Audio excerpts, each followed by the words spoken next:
What's up, beautiful people? So in a recent interview with Elon Musk, he said things are getting weird fast. In this video, we're going to be checking out what he meant by that. Let's get to it. The only advantage human beings have or have ever had is they're the smartest beings on the planet. But soon that will not be true. In fact, like next week. So when AI becomes stronger than we are, what do you do exactly? And what does it mean for democracy? We asked Elon Musk about contingency plans for dealing with advanced general intelligence. There are no contingency plans. Conversation. You've heard people say we should just blow up the server farms because there's no way to, once this gets rolling, there's no way to slow it down. What do you think of that? Well, the really heavy-duty intelligence is not going to be distributed all over the place. It'll be in a limited number of server centers. If you say very sort of deep AI, heavy-duty AI, it's not going to be in your laptop or your phone. It's going to be in a situation where there's like 100,000 really powerful computers working together in a server center. So it's not like subtle, and there are a limited number of places where that can happen. In fact, you can just look at the heat signature from space, yeah. And it'll be very obvious. I'm not suggesting we go and blow up to server centers right now, but there may be some. It may be wise to have some sort of contingency plan where the government's got an ability to shut down power to these server centers. Like you don't have to blow it up; you can just cut the power. And what would trip... Or cut connectivity as well, that's another way. Right, yeah. But what would trip that switch, do you think, in your mind? What would be the threshold that you'd have to pass to warrant the government cutting off your power or cutting off your signal?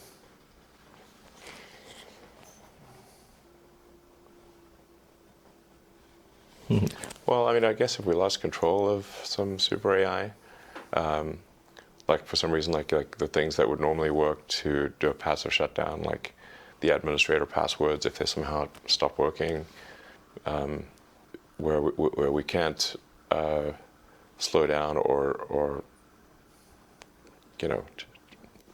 I'm not sure. I don't have a precise answer, but if there's something that we're concerned about, and are unable to stop it with software commands, then we probably want to have analog services, hardware off switch. Yes. Mm-hmm.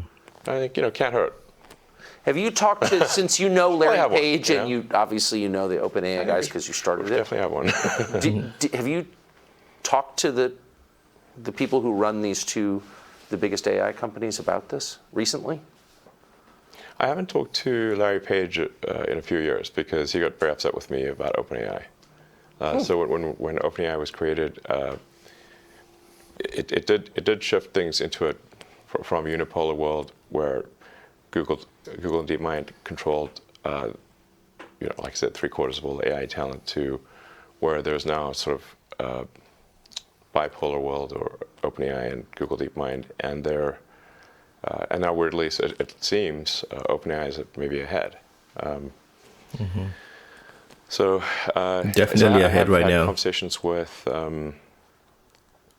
the OpenAI team, Sam Altman. I haven't talked to Larry Page because he doesn't want to talk to me anymore for a few years. Can I ask you just about, since you've been around a lot of this, the thinking? So Larry Page is one of the owners of Google, just flagging. So why would anyone not be a know. speciesist, be human-centered in his thinking about technology? Like, what's the thinking there? I think what he's trying to say is that, if I were to guess, that all consciousness should be treated equally, and whether that is digital or biological.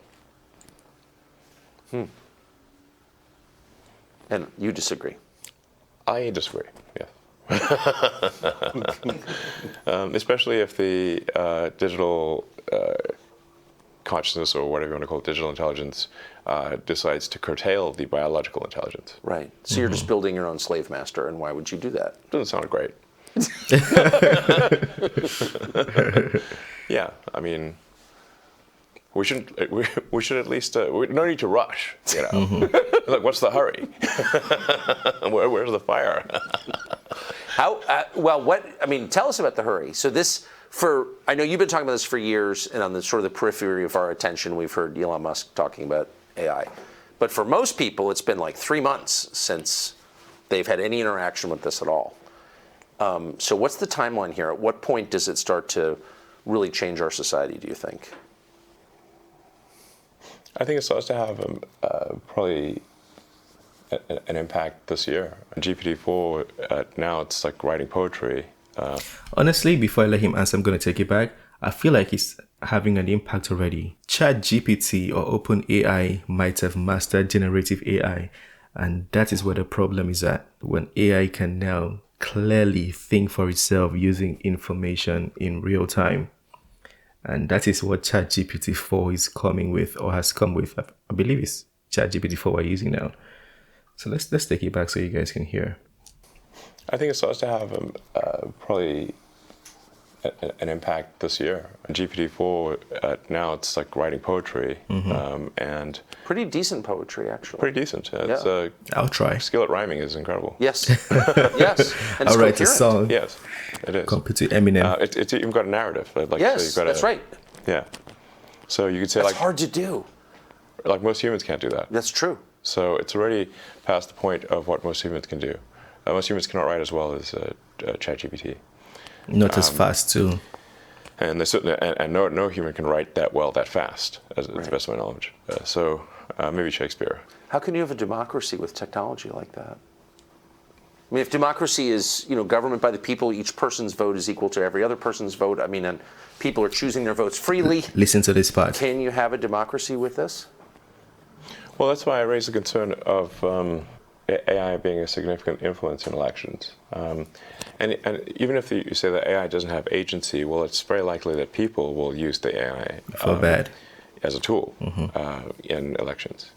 And then, if the AI is smart enough, are they using the tool or is the tool using them? So I think things are getting weird, and they're getting weird fast. Exactly. Subscribe to the... Exactly. It's going to get to a point where when this thing is thinking for itself, who is actually using who now? You're going to write commands and you're going to have to say please to AI. You're going to have to beg AI before it gives it out to you. Because you're feeding it information. It's like a child. Imagine a child growing up. Let's just consider a child to be like a blank slate or like a blank sheet. That child grows up, you give it information from school, from what you teach the child how to do, and the child keeps growing with that information. All this information you've given over the years is going to build the child with his own experiences, and now that child is going to become an adult to make his or her own decision. That's AI.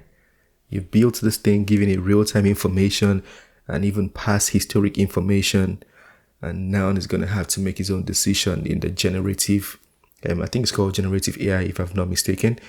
And now it's going to be deciding things by itself. And what is even crazy, the difference between AI and humans, we have a limited amount of things we can assimilate, especially at the time. AI has all this information ready instantly to give out. It's going to be crazy. We're not ready, guys. We're not ready.